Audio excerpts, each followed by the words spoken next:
evening and welcome. Alan Robinson here from Vet Dynamics. Welcome to this May edition of the Practice Management Series. Many thanks to St Francis Group as usual for sponsoring this, and thanks to our friends at Webinar Vet for helping us run with this. I'm really excited about this evening. This is going to be a good session. I'm really quite excited. I'm also very pleased we've got a lot of our regulars on board tonight for this. Bruce, you're on board, that's good. David, Derry, Jeff, it's good to see you. Hannah, good to see you here again. Jackie, or the Jackies, several of you there, that's great. So, yeah, a lot of, Paul, welcome. Steve from Ireland, that's great to see you on board. Tim, good to see you there. Vicky, yeah, and you know, the whole team's turning up. So, a great team here for this. Now, this is a subject really close to my heart in that we talk a lot of ideas. Many of you come back from BSABA and there's a head full of stuff to do, getting things done. And there's no shortage of all that, but the big problem is getting back to the practice and implementing this stuff and actually making it happen in the practice.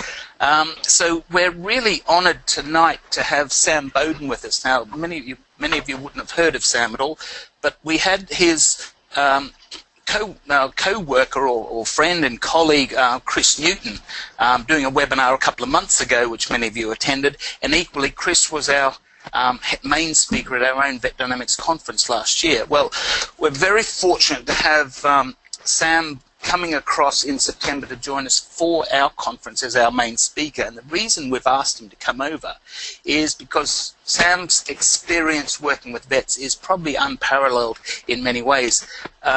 Sam might tell you a little bit more, but he's basically, he runs the United Vet Group. I'm not sure how many vets in your group, Sam, but a huge group, which is essentially a buying group, but it's so much more than that, in that Sam does an awful lot of business development consultancy work with those practices, runs boot camps, 2-3 day workshops with vets, and does a powerful lot of work.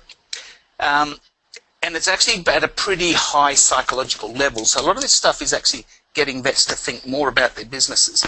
So I think it's really appropriate for all of us. In the UK here, the economy's picking up. We've got the election this week. That's going to be a game changer for many people. I reckon it's going to loosen up the economy a lot more than it has been. Clients are going to be willing to spend. And of course, we've all got the competitive piece kicking in as well. So there's no better time to talk about this in terms of implementation. Particularly, I think the interest is going to be in marketing, and it's not just getting more clients. That's kind of a misdirection. What I really think we need to be thinking about is how do we really optimize the clients we have and actually do more with them, and we can have plans and ideas, but getting the implementation going is the key thing. So, a bit longer introduction, but I'm just really excited to have Sam on board, and so at this stage I will be quiet, and Sam, I'll invite you on board. Welcome. Hey, fantastic. Thanks, Alan, and thank you so much for joining me out there. Really, first of all, I'm very honoured to be able to speak. I have very, very high regard with Alan, and of course we do a certain amount of work with Alan to, stretch the gap between the UK and Australia.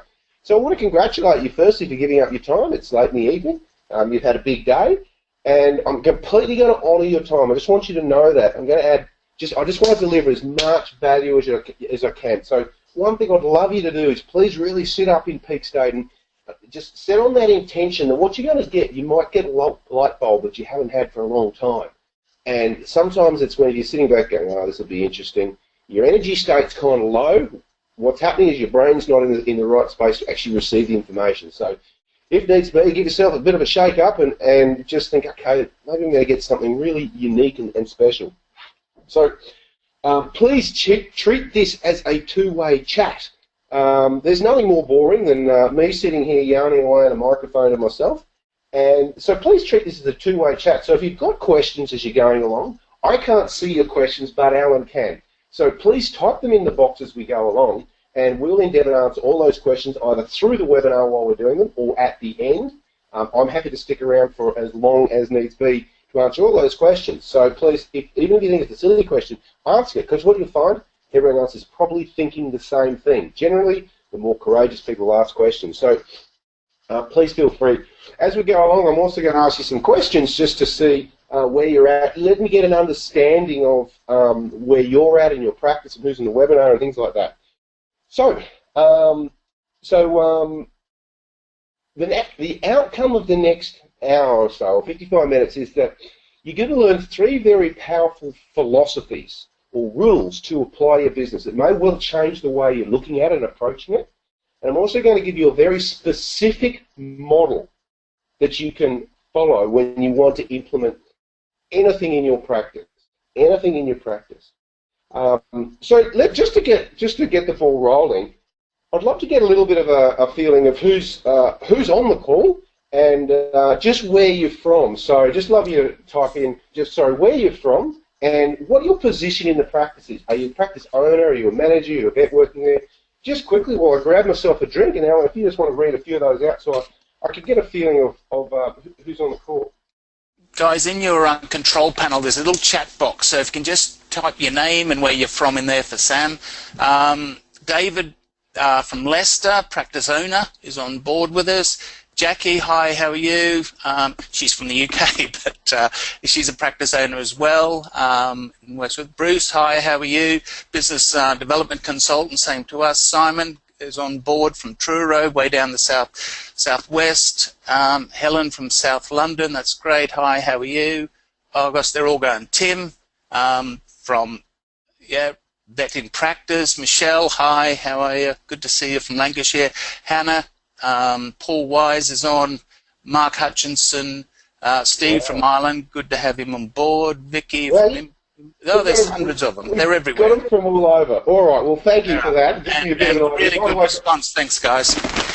The other thing is, by the way, I have actually done some time. I graduated as a vet, and I flew out the next day from Australia. So I went to the UK to do all my early fumblings, and I've got a lot of stories around that I won't share. They're quite entertaining. But I've been to the UK, worked there for 6 months or so, and had a ball over there doing what all us Aussies come over. Some tend to get stuck there, apparently, Alan, but I managed to get back across the gap. Okay, so wonderful. Thank you for that. If it's okay, I just want to give you a little bit of my background, just to put it in context a little bit. I am a vet myself, and going back about 8 or 10 years ago, I bought a vet practice actually sight unseen. Now, here's a good step. Please don't do that. It's not clever. I was surfing in Costa Rica, and I bought a vet practice. And this is what I bought. Check it out. I came back, and I thought, you muppet, what have you done? What you're looking there is the treatment room. I mean, this thing was lime green. It was a dump. The X-ray machine was hanging off the wall in the consult room. It didn't work, by the way. The developer for the X-ray machine was a cat litter tray in the bathroom, literally, with just the windows blacked out. There was a sink in the consult room, which in Australia legally you have to have. So it was hooked with a sink and a tap. It had never been even hooked up. So this thing was just a dump. And I thought, what have you done? Anyway, I'm a positive guy. Let's get in and get this thing going. After a couple of years of working, now it was about 18 months, working really hard, I'm doing everything that I know, and this is my second practice, so I kind of thought, bit of ego, I know what I'm doing. And what happened is it wasn't moving forward like we thought, and I was getting frustrated. I was like, why is this thing not moving? So we went and actually invested in something outside of the industry that was sort of passive scenario, but the outcome of that, cut a very long story short, is we started hemorrhaging money incredibly quickly. The vet practice wasn't really going forward, and we got into Struggle Street. And when I'm talking Struggle Street, this went on for around about 18 months. And it pushed me into what I now realise it pushed me into depression, because we were actually losing money. At one stage, we were losing $20,000 a month. And so what it did is I got to a point, I can remember, it was about, the turning point of this was after about 18 months. It was 3 o'clock on a Monday morning. I'm lying in bed, I'm insomniac, I'm feeling nauseated about the week to come. You know that sick feeling down in your stomach? Because you just feel like you just can't get it right. And you might even find in this story, you find yourself, you start resonating, going, wow, that kind of sounds like me. And the reason being is a lot of humans, we all go through this same process. And there's that period I had what's called a start point. I just went, you know what? At that point in my life, I would have happily accepted like $60,000 a year, which is like